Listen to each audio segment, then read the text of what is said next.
One of the best parts of my job is getting to play with really expensive premium smartphones, oftentimes days before they go on sale. But if you ask me whether or not I love the idea of paying for all of this stuff, well, the answer is a pretty obvious no. I don't often like spending more than I need to. Samsung gets that, which is why they've created new devices like the Galaxy A52 5G, which packs a pretty great screen, solid performance, a plethora of cameras around back, all for about $500, which is not a ton. You could wind up paying a lot more for a smartphone if you're not careful. The question is a $500 phone these days really worth investing in? Well, before we get to that, I want to make clear this is not a full review. I'm not at home. I don't have access to my full suite of comparison devices, so consider this more of an open-ended conversation about the A52 5G and what it means to buy into a less expensive smartphone. Let's take a closer look.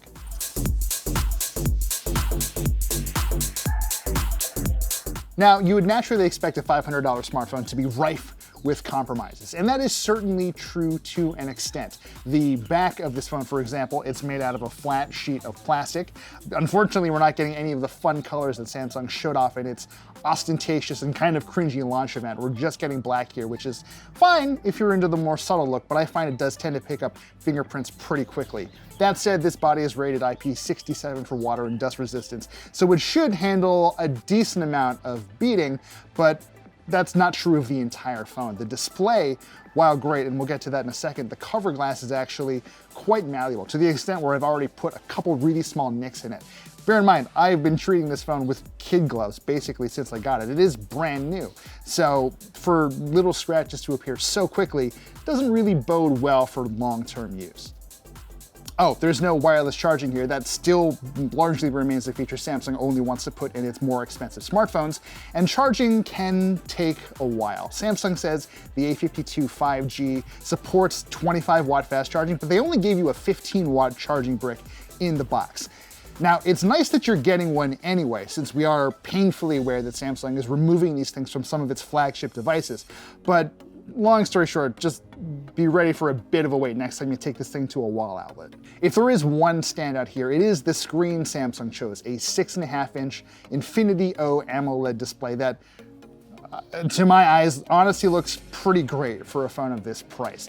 It's also really smooth if you want it to be. You can ramp up the refresh rate on the display up to 120 Hertz, though that is completely optional. If you'd rather have the battery savings, you can keep things at a relatively eye-friendly 60 Hertz. Not nearly as pretty, but should keep your A52 5G just going a little bit longer. Other than that, there's not a whole lot to complain about. 1080p on a screen this size might not be perfect for everybody. I know some pixel peepers would probably be just a little bit upset by the choice, but bear in mind, again, this is a $500 phone. It's certainly not bad, and it is worth pointing out that even under the harsh Oakland sun, the max brightness on this display makes it perfectly usable outdoors. Now that it's finally getting nice out and people are getting vaccinated, that's going to be more of a concern than it maybe was this time last year, so certainly something to keep in mind.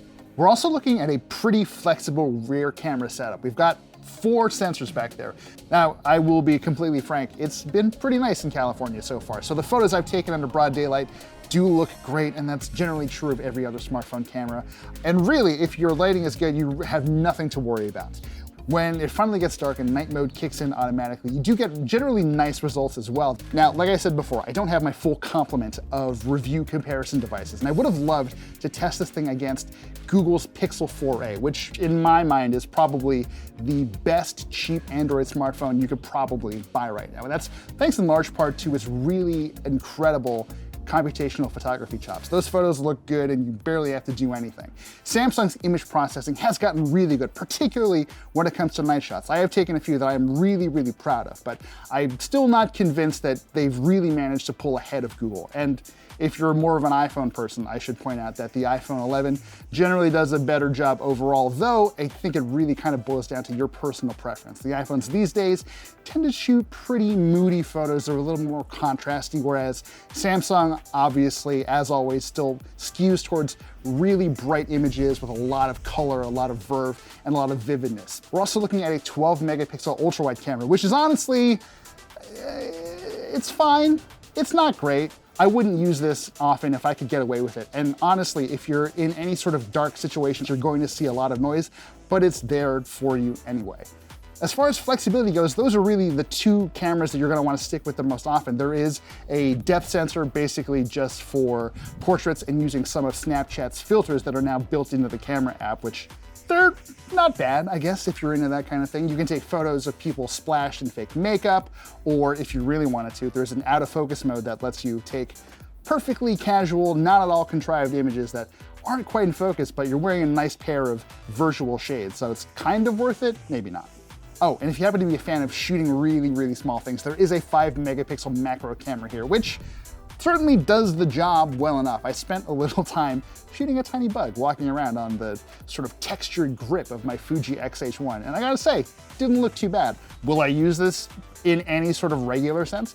Probably not, but this is Samsung. Their camera setups are generally more focused on the flexibility of the entire package rather than giving you great cameras all the way through, so I can't say I'm surprised. Now, after living with the A52 5G for a couple days, I have to say performance out of the Snapdragon 750G chipset has been more or less respectable. In day-to-day tasks like whipping through websites, installing apps, playing games, I actually ran into very little issue. The times when things did seem to get pretty hinky were not really the ones I expected. The device only has 6 gigs of RAM, and for whatever reason, I think this is most apparent when you're jumping between certain applications.